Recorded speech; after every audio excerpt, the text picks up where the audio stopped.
The snow out past the fire ring sits close to 3 feet deep tonight, and it holds the light of the coals the way a still pond holds the moon. The wind has gone quiet, which is its own kind of warning, because the cold comes hardest when the wind lays down and starts to work in silence. My fire is throwing good heat, a low, steady bed of red under a lean of split spruce, and the popping of it is the only voice in the whole valley. There is a hare skinned and spitted over the flame, browning up nice, and the smell of it fills the little pocket of warm air I have carved out of the dark.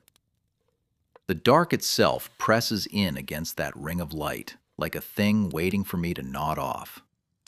It leans on the edge of the fire, and it does not blink. Now here is the strange part, and I want you to sit with it.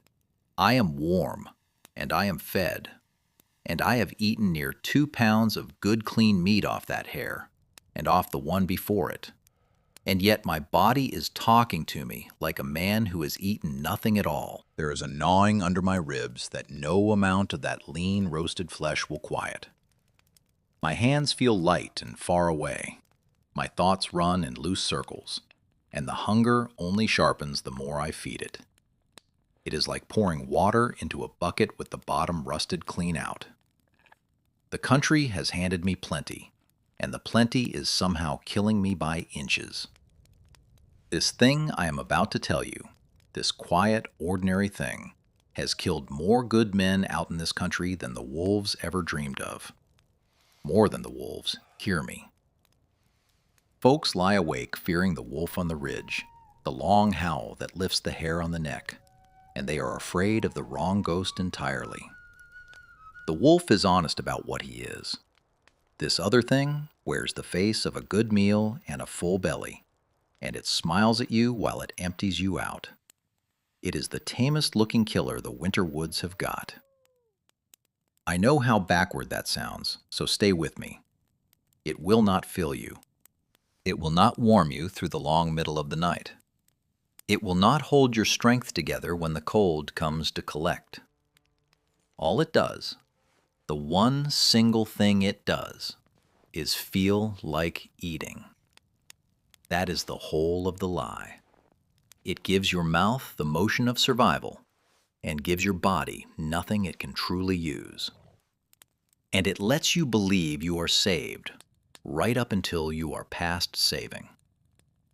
Nobody teaches this anymore, and that is the part that sits wrong with me. There is no old hand left to grab you by the collar and warn you off it. The knowing has gone thin and gray and near vanished. And the ones who let it vanish had good reason, 'cause there is coin to be made keeping you believing the exact opposite of the truth. I will get to who profits and how, but not yet. First, you need to feel the trap the way I have felt it. The fix for this, the thing that would have carried me clean through, costs nothing at all. Not one thin coin. It is the very part that most every man alive today scrapes off his plate and flicks into the dirt, or trims away with a look on his face like he touched something foul. He throws away the answer and keeps the poison and calls it good sense.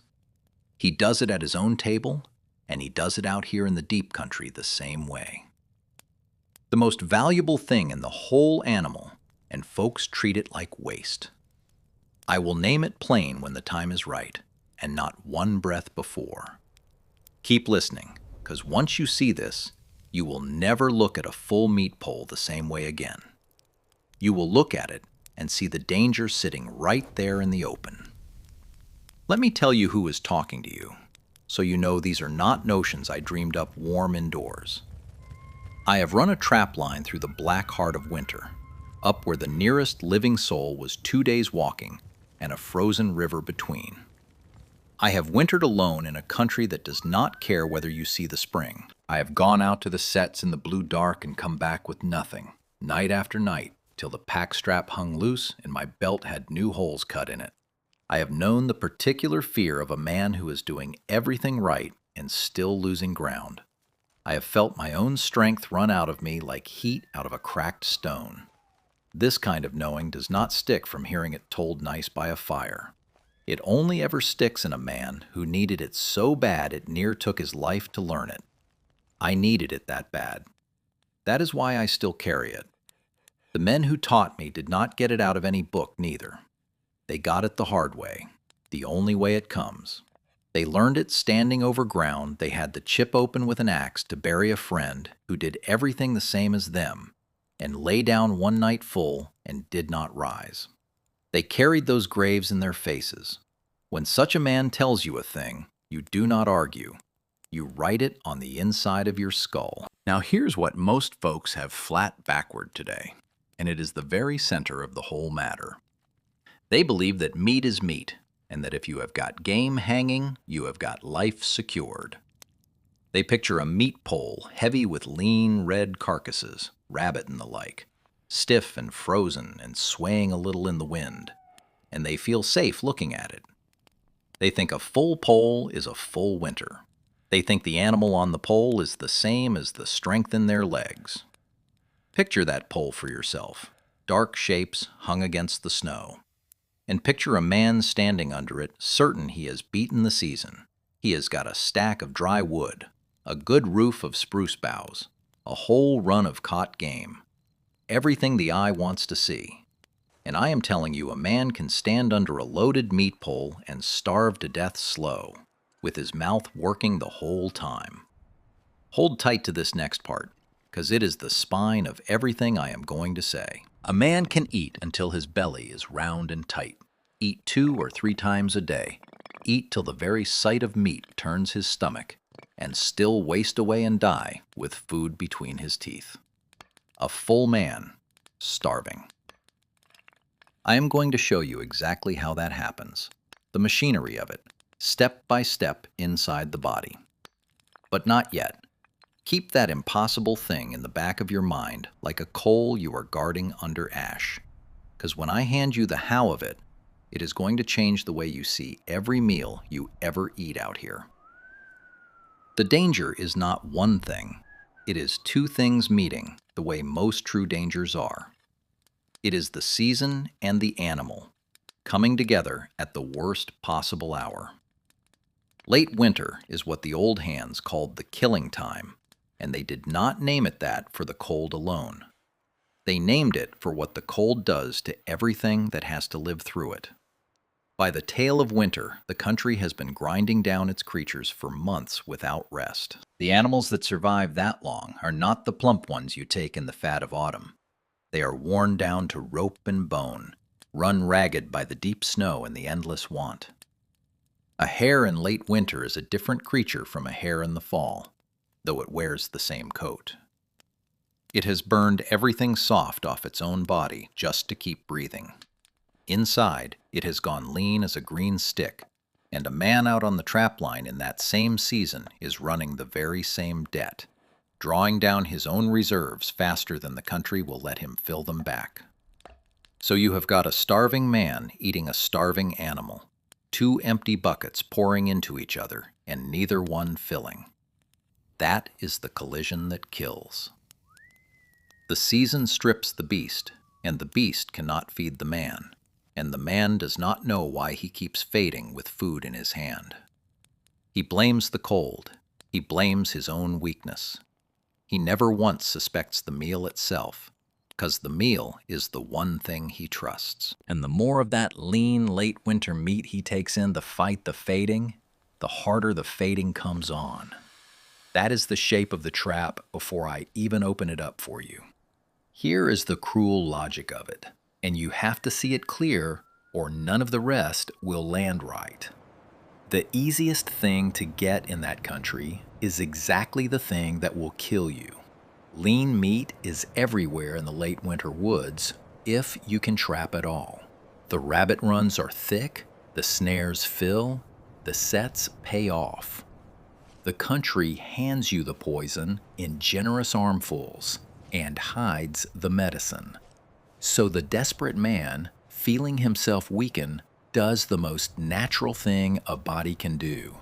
He eats more. He eats more of the thing that is right there, the thing that is plentiful, the thing his own hunger is screaming for. And it feels like survival. It feels exactly like fighting to live. He chews and swallows and tells himself he is doing the work of staying alive. But every single time he eats that lean meat and nothing else, he digs the hole one spade deeper. He is not filling the debt. He is borrowing against a body that has nothing left to lend. The hunger drives him to eat. The eating makes the hunger worse, and the worse hunger drives him to eat again. It is a wheel that turns one direction only, and it turns down. A man can ride that wheel for days, believing the whole time that he is climbing. That is what makes it so wicked. The trap does not feel like a trap. It feels like the answer. Now here is where most folks go wrong, so lean in close, because if this next piece does not land, nothing else I tell you will keep you alive. The false belief runs like this. Meat is food. Food is strength. Strength is survival. 3 sentences, clean and simple, and every one of them a half-truth wearing the mask of a whole one. That is the danger of it, because a half-truth will walk you further off the trail than an honest lie ever could. Meat is food, yes, but not all of what a man burns is in the red muscle. Food is strength, yes, but only if it carries the part your body cannot make on its own. Lean meat by itself is like a key with no teeth cut into the blade. It fits the lock, it slides right in, it looks like the very thing that ought to open the door, and it turns nothing. It is a fire laid perfect with no draft under it, a thing that has every appearance of what it should be and cannot do the one job it exists to do. That red muscle you are chewing is only half of what an animal was built to feed you. Swallow only that half, and you have swallowed a promise the meat cannot keep. Now think on the people who lived out on this land 1,000 winters running, long before any road found the valley. They almost never died this particular death. It near never touched them. And not because the country went easy on them, because it never went easy on anyone. It was because they did the opposite thing by pure instinct and by everything handed down through their blood and their mothers and their old ones. They knew, without needing to be told, that the animal was not the muscle alone. They went for the parts a modern man throws to the dogs. They prized what the newcomer scraped away. When they took a beast, the last thing they left was the very thing the stranger reached for first. And the ones who died of this, almost every one, were the newcomers. The trappers and the wanderers and the hard-lucked men who came into the country and watched the old ways with half an eye. They copied the doing and skipped the knowing.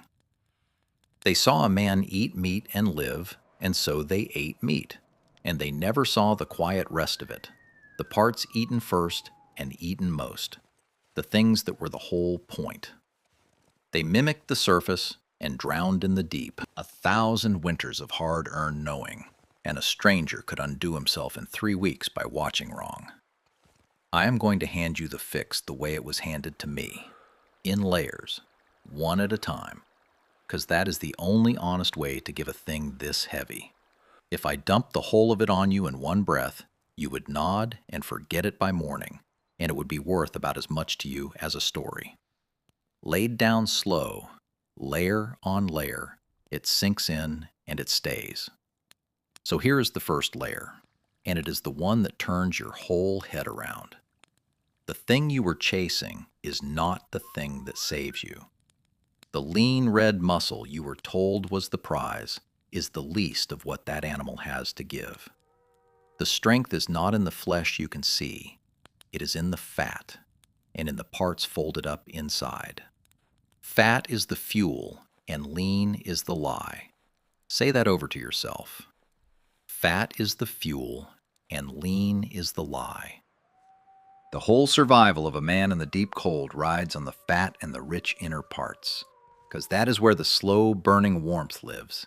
That is what feeds the body for the long haul instead of just filling the mouth.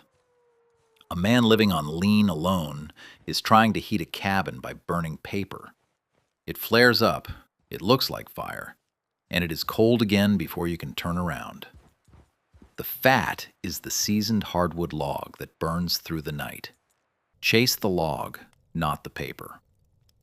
Here is the second layer, and this is the one nearly every soul alive today has gotten exactly backward. And I will tell you plain, it carries a little edge of disgust to the modern mind. The parts that save you are the parts folks have been taught to find revolting. The fat, the marrow deep in the bone, the liver and the kidney and the soft, rich organs, the grease that pools off a roasting carcass. The modern man wrinkles his nose at the very list of them. He trims the fat off and drops it in the bin. He will not touch an organ. He was raised to see all of it as low, as poor man's leavings, as something beneath him. And here is the bitter joke of it. That disgust is the exact reason the treasure is still lying there for the taking. Because everybody throws it away. Nobody values it. And so the thing that would carry you through the killing time sits untouched in the snow, while men starve 20 feet from it. The shame folks feel about that food is the lock on the door, and it is a lock with no key behind it. Just a feeling somebody planted in you. The country does not share that shame. The country put the life in the fat and the organs on purpose, and it does not care one bit whether your stomach turns at the sight. Now the third layer, and this is the one for the hands, the real doing of it, the part you could carry out tomorrow with a knife and a fire and cold fingers. When you take a beast, any beast, you go for the fat first, and you save every scrap of it like it was silver. You cut it away careful, and you set it aside where it will not foul. You take the long bones and you crack them open, because the marrow inside is some of the richest fuel the animal carries, soft and gray and heavy with the very thing your body is crying out for. You smash the bone with the back of your axe or against a hard stone, and you dig that marrow out with a sliver of wood or your own finger. You take the liver, dark and heavy, and the kidneys, and you do not throw a piece of it to the wind. Then you render. You take all that fat and you set it in a pot with a little water over a low fire, and you let it melt down slow, and you skim off what rises. You watch a film of bright gold come up and spread across the top of the pot, thin and shining, pooling and swirling as the heat works. That gold is your life through the next hard stretch, and you pour it off and you keep it, and you drink it warm or you eat it with your meat. You let the pot cool, and the grease sets up white and firm, and a man can live a long while on that, when the lean meat alone would bury him. This is not some clever new trick either. Our own ancient kin were cracking bones for the marrow and rendering fat over fire, further back than you can rightly picture. Back before there was a written word anywhere on this earth. Back when the whole of what a man knew he carried in his hands and his memory. They knew where the life was. They went straight for it every time. We are the ones who forgot. Now the fourth layer, and this one sounds like madness, right up until it clicks, 'cause it runs dead against every instinct a starving man has. When the only food you can get is that lean, late winter meat, and you feel yourself starting to fail on it, the answer is to eat less of it, not more. Eat less of the lean, not more. I know how that lands. Every fiber in you fights it, because your whole body is screaming at you to shovel in more of the only thing you have got. But the lean is the very thing pulling you under, and eating more of it only speeds the drowning. Better to eat a little less of that poor meat and spend your strength hunting the fat, cracking the bones, finding one fat beast instead of 5 starved ones. Do less of the thing that feels like survival.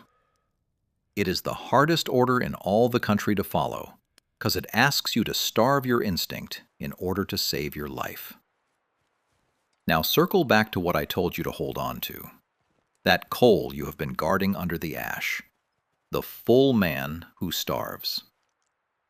Here is exactly how it happens inside a body, and I will not dress it up in doctor talk. Your body can only handle so much of that lean red muscle at one time. There is a ceiling to it, a hard, low ceiling your body cannot climb past no matter how you try. When you eat only lean and eat to fight the hunger, you push right up against that ceiling, and then you keep pushing. And the leftovers of all that eating, the waste your body pulls off the meat to use it, that waste starts to back up in you, because it is coming in faster than your body was ever built to carry it off. It floods into places it was never meant to pool. Your blood itself starts to turn foul with it. You feel it before you understand it. A sickness that grows, a heaviness, a wrongness in the gut and the head. And here is the cruelest turn of the whole thing. Since the lean meat gives your body no true fuel it can burn for warmth and strength, your body, desperate now and finding nothing useful coming in, turns on itself. It starts to burn its own reserves, what little are left. It eats its own fat first, and when that is gone, it starts in on your own muscle, breaking down the very flesh of you just to keep you standing another day. You are eating meat by the fire, and your body is eating you at the same time and losing the race. That is why the belly can be full while the man is starving. The food going in cannot be turned into life, and so the man is consumed from the inside while he chews. A full belly and an empty body, dying together.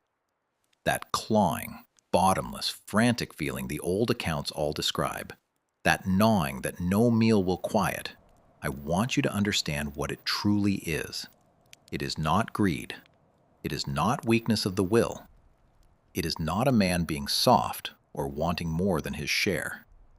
It is the body screaming one single word, over and over, louder and louder. The only word it has left to say. Fat. That is the word. Fat, fat, fat. The body howling for the one thing that is missing, the fuel it must have and cannot get. And the man hears that howl and misreads it as ordinary hunger and answers it with more of the very thing that is starving him. The scream is not for more food. The scream is for the right food. And the tragedy is that a man can die never once understanding what his own body was begging him for. And now, the wickedest part of all, the timing of it. The season you need the fat the most is the exact season there is none to be found. In the deep and dying end of winter, when the cold is at its meanest and your body is burning fuel just to keep the blood moving, that is precisely when every animal in the country has already burned its own fat away to survive. The fat is gone from the land at the very hour you would trade your soul for it. In autumn, the beasts are heavy with it, and a man can lay in a store, but the man in trouble is rarely the autumn man. The man in trouble is the late winter man, and the country has emptied the shelves on him. That is the season laying its hardest trap. That is the country putting you to the test, handing you plenty of the wrong thing and hiding every scrap of the right thing under the snow. So why did nobody ever tell you this? And I want to be careful here, because it is nothing so exciting as a plot against you. It is quieter and sadder than that. It comes down, like most things do, to money and to time. A piece of hard survival knowing only stays alive for as long as people actually need it to stay alive. As long as men had to pull their own living straight out of the country, that knowing was worth more than gold, and it got passed down careful, mouth to ear, hand to hand. But then the road reached the valley. Then the store opened its doors down at the settlement. Then came the day a man could walk in and buy his fat and his lard and his rich food off a shelf, already rendered, and never once have to know why he needed it or where the life in it hid. And on that day, the knowing began to die. Not all at once. It died the way a fire dies when you stop feeding it. Slow, down to coals, down to gray ash, till one generation simply never got told 'cause their fathers no longer needed to tell them. The knowing did not get taken from us. We set it down 'cause our hands were full of easier things, and we walked off and left it in the snow. And here is the part that ought to make you sit up straight. The modern trade did not just let that old truth fade. It took the truth, turned it clean upside down, and sold it right back to you with a proud word stamped on the label like a badge of honor. It took the fat, the very fuel of life, the thing the old ones ate first and prized above all, and it taught you to fear it. It taught you that lean was clean and fat was foul, the exact backward of what the country knows. And why? 'Cause there is no money in the truth, and there is a mountain of it in the opposite. There is a whole trade built on selling you the trimmed and the lean and the stripped down, on charging you more for less of the thing that keeps you alive. I am not telling you it is some grand cover-up whispered in a back room. It is not. It is just the quiet arithmetic of what sells, adding itself up year after year until the lie stands taller than any man remembers the truth being. The lie pays, the truth does not, and so the lie is the one that got taught. Now let me be straight with you, the way I would want a man to be straight with me, 'cause I would far rather you trust me than be impressed by me. This death I have been describing, it will not come for most of you. I will say that plain. Most folks listening will live their whole lives near a warm house and a full larder, and will never once face the lean meat trap in earnest. It takes a hard, particular corner to fall into it. It takes being out where lean game is the only food you can get for weeks on end. It takes the deep cold burning your fuel fast, while no fat can be found.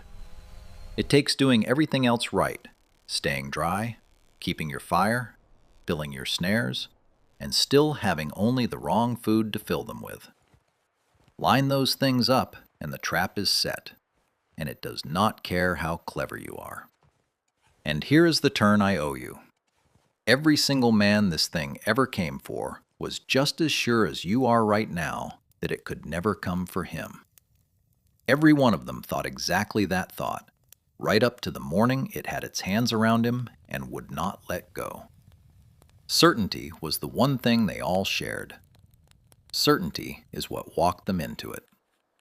Now I told you this is no legend, and I mean to prove it to you with one thing you can lean on. There was a booklet the United States Army put out around the middle of the last century, a plain survival guide meant to keep soldiers alive in hard, empty country. And it warned in flat words that a man must never try to live on lean meat alone, that lean meat without fat would sicken and kill him faster than eating nothing at all. That was set down in print by men whose whole trade was keeping other men alive. And there was an explorer, a man named Wilhelmer Stephenson, who lived years among the northern peoples who knew this in their bones, and who saw the truth of it with his own eyes on the ice and the tundra. He wrote of men who fell sick and weak and desperate eating only the lean, the very sickness I described to you, the fouling and the wasting. And he told how the cure was simple and swift. Give a failing man the fat, the marrow, the rich parts, and he comes back from the edge. Stephenson himself lived long stretches on nothing but meat and stayed strong as an ox, but only 'cause he ate it the old way, fat and all, the way the northern folk taught him. He watched the sickness take the men who ate wrong, and watched it lift off the men who ate right. That is no story told around a fire to scare children. That happened to real men, under a real man's watching eyes, and it was written down. So carry these 5 rules out of here in your head, and you will not need the booklet, nor the explorer, nor me. First, never eat lean meat alone, not for a single day if you can help it in any way. Second, when you take a beast, save every scrap of fat like it is the last you will ever see. Third, crack every long bone and eat the marrow before you throw a bone away. Fourth, eat the liver and the organs and swallow your raising about it, because that raising was a lie. Fifth, in the fat time of year, render and store all the grease you can, because the lean time is coming and it will not warn you. Hear the real lesson under all of it, because it is bigger than meat and fat and winter. Those men did not die because the country was cruel to them. The country was never cruel. The country was only ever just the country, going about its cold business the way it always has, with no malice and no mercy in it at all. They died because they were certain. They were sure they knew what food was, sure a full belly told the truth, sure that doing the obvious thing was the same as doing the right thing. And the wilderness has never once killed the humble man half as fast as it kills the sure one. Humility keeps your eyes open. Certainty closes them. So here is the whole of it, small enough to carry in your shirt pocket and free as the snow on the ground. Lean meat is a lie your mouth believes and your body cannot. The life is in the fat and the parts you were taught to throw away. Eat the whole animal, honor the fuel, and never trust your fullness to tell you that you are safe. This knowing near went into the frozen ground with the last of the old hands who held it, and I will not stand by and watch it go. Now I have a question for you, and I mean it honest. Did your grandparents, or your old ones, ever save the fat, or eat the parts folks turn their noses up at now? Or keep a crock of grease by the stove? And did they ever tell you why? I would truly like to know what came down to you. Next time, I am going to hand you something that sounds even crazier than this one. Because the next rule is that the clear running stream, the water that looks the purest and cleanest you ever saw, is the very water most likely to lay you flat. Take care of your fire tonight, and do not ever trust a full belly to tell you the truth.